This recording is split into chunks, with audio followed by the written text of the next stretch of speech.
I'm not inclined to do hot takes. As a general rule, history is a subject best approached with a degree of careful reflection, and my understanding of the hot take genre is that you are supposed to sit down in front of the microphone and respond with very immediate thoughts to a recent event. In addition, as I've said before, this isn't a channel about politics, but it is a chance for me to talk without anyone, including my put-upon family, having to listen. I wanted to think through a question that arose in my head this morning. Namely, was there an attempted coup in the United States in January 2018? That might sound like a bizarre question, but bear with me. 2 days ago, Donald Trump gave an interview to Fox News, in which he bragged about his performance on a cognitive test he took at Walter Reed Medical Center, presumably in early 2018. And there's been a lot of coverage of this. Mostly it's been making fun of the gap between Trump's abilities. He showed no serious cognitive impairment on a screening test. And his self-assessment. He talks about this as if he scored highly on an IQ test. Here's the clip in case you haven't seen it. In the Fox poll, they asked people, who is more competent? Whose mind is sounder? Biden beats you in that. Well, I tell you what, let's take a test. Let's take a test right now. Let's go down. Joe and I will take a test. Let him take the same test that I took. Incidentally, I took the test too when I heard that you passed it. Yeah, how did you do it? Well, it's not the hardest test. No, but there's a picture and it says, what's that? And it's an elephant. No. You see, that's all misrepresentation. Well, that's what it was on the web. It's all misrepresentation. Because, yes, the first few questions are easy, but I'll bet you couldn't even answer the last 5 questions. I'll bet you couldn't. They get very hard, the last 5 questions. Well, one of them was count back from 100 by 7. And let me tell you, 93. you couldn't answer. All right, what's the question? Many of the questions. I'd get you the test. I'd like to give it. But I guarantee you that Joe Biden could not answer those questions. Okay? And I answered all 35 questions correctly. It was only this morning that I began to think to myself, why did he take this test? And why does he not appear to know what sort of test it is? You are the most powerful man in the world. You don't need to take a test if you don't want to.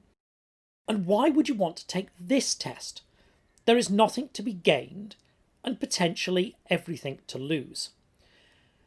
What is there to lose? Well, for that, we need to think about the 25th Amendment of the US Constitution.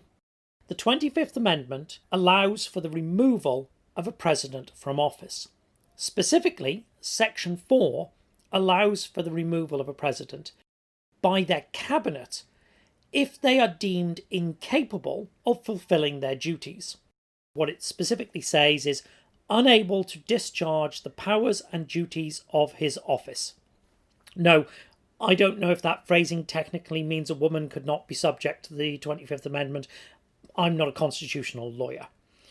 Potentially means that a president who's demonstrated to have a cognitive impairment might be removed under this provision from their office. And this is not hypothetical.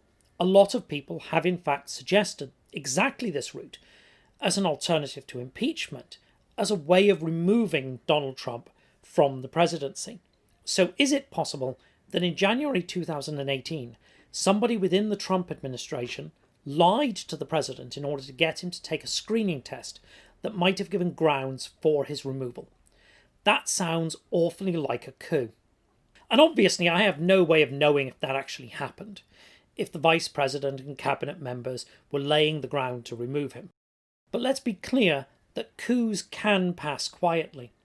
For example, there were a number of abortive or failed coups in Germany up to 1943, which only became widely known much later. And there are obvious reasons. Conspirators are secretive, and acknowledging a coup can look like weakness on the part of a regime, so there's often an incentive for the regime to hush them up. However, that historical analogy immediately raises an issue. Coup attempts in Germany in the Second World War are believed to have been driven by a belief that it was the only method to remove the government. That isn't the case in democracies. In democratic systems, you don't need to plan an assassination. You just need some patience. The opportunity to remove the government is built in on a periodic basis. In fact, Coups in democracies tend to be about removing the democracy, not about replacing the leaders. And that historical analogy makes the possibility people within his own administration tricked Donald Trump into taking a screening test for cognitive impairment to lay grounds for his removal seem even more unlikely. I can't think of any other explanation for why he would take the test and apparently not understand what it is, but maybe there is one that I just don't know about. We should always be careful with forming judgments from historical analogies. It's inevitable that you will see analogies between contemporary events and historical ones, but there are considerable risks to trying to connect them. While I've been watching events in America unfold on the nightly news over the last 3.5 years, I've also been reading Abu Fazl's account of the reign of the Mughal Emperor Akbar. This is one of the main textual sources for Akbar's reign, who is often seen as one of the greatest rulers of medieval India, a symbol of tolerance and stable administration. Not exclusively, there are negative takes on Akbar's reign as well, but you cannot read Abu Fazl's account and not be struck by the similarity of the sycophantic language he uses with that employed by supporters of Donald Trump, including praise for Akbar's intellectual capabilities at odds with what appears to have actually been a lack of aptitude and possible learning disabilities. What should you take from that analogy?